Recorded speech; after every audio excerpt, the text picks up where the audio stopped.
Bonjour mesdemoiselles, mesdames, et messieurs. Je me nomme Christine.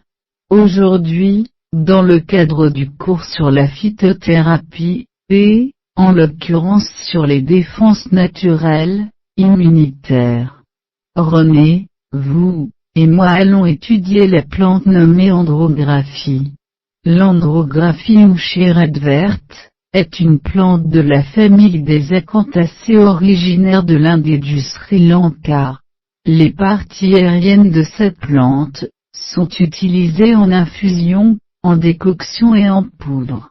En Occident, zone où cette plante est absente, on trouve exclusivement cette plante très amère sous forme de gélules, sachets et comprimés.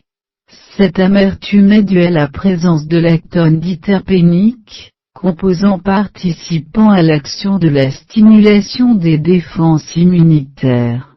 Propriétés. Les flavonoïdes contenus dans l'andrographie ont une action antioxydante et protectrice. Utilisés en prévention et en traitement des maladies infectieuses, on attribue à cette plante des propriétés immunostimulantes, antimicrobiennes, anti-inflammatoires, fébrifuges, hépatoprotectrices et cholérétiques.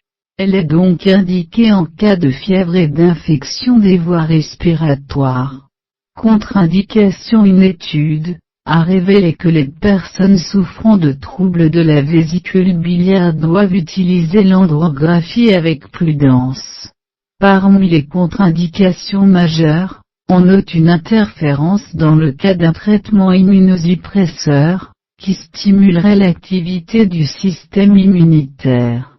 De plus, la prise concomitante d'andrographie, et d'un traitement antiplaquettaire, anticoagulant et d'un traitement hypertenseur, aurait pour risque d'augmenter l'effet thérapeutique avec saignement et hypotension.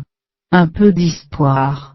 Originaire du sud de l'Inde et du Sri Lanka, l'andrographie paniculata, ou andrographie est une plante également cultivée en Chine, Thaïlande et plus généralement en Asie du Sud-Est.